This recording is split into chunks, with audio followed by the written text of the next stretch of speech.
হয়নে আমি এডজাস্ট কৰিবলৈ যাওঁতে কিবা শিকিছিলোঁ যে টেবুল ছেটাপ কেনেকৈ কৰিব লাগে আমি নৰ্মেলি ঘৰত যেনেকৈ কৰোঁ টেবুলত বহোঁ সেনেকৈ ৰেষ্টুৰেণ্ট এখনত তেনেকৈ নাথাকে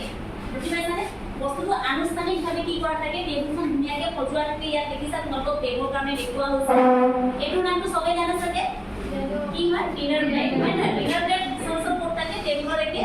মাজত হয়নে আৰু অলপ তলৰ ফালে থাকে এনেকৈ ইয়াত দেখুওৱা হৈছে তেনেকৈ আৰু এইটোৰ নাম গম পাইছা কি হয় ৱাইন গ্লাছ ৱাইন গ্লাছ মানে বগা ৱাইনৰ কাৰণে ব্যৱহাৰ কৰা গ্লাছটো হয় আৰু এই গ্লাছটো সদায় কি থাকে সোঁফালে থাকে গেষ্টজন বহিব তেওঁ সোঁফালে থাকে ঠিক আছে আৰু এইটো হৈছে কি গ্লাছ হয় এইটো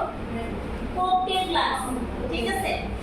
এইটো হৈছে ককটেল গ্লাছ আৰু এনেকুৱা তোমাৰ এলকহল মানে যিখিনি বস্তু থাকে সেইখিনি সদায় কি হয় গেছৰ ৰাইট চাইডে থোৱা হয় গ্লাছবিলাক বুজি পাইছা আৰু লগতে দেখিছা এইটো কি হয় এইটো ডেজাৰ্ট ফৰ্ক হয় এইটো হৈছে তোমাৰ স্যালাড ফৰ্ক হয় এইটো সদায় কি হয় তোমাৰ লেফট সাইডে থাকে আৰু এইটো হৈছে কি নেপকিন নেপকিনৰ কামটো সবে গম পাইছা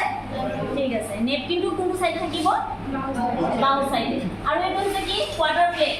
হয়নে বা বাটাৰ প্লেটটো বুলি ক'ব পাৰিম ইয়াক আমি আৰু এইটো হৈছে কি বাটাৰ নাইফ আৰু এইটো সদায় কি হয় আমাৰ গেছজনৰ লেফট সাইডে ঠিক আছে এইখিনি সেটআপ তুমি অকমান কৰি দেখুৱাই দিয়া হেতক বুজি পাইছা আগতে আমি কৰিছিলো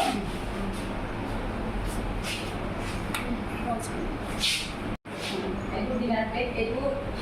টেবুলৰ মাজভাগত থাকে এইটো হৈছে ৱাইন এইটো বগা ৱাইনৰ ব্যৱহাৰ কৰা হয়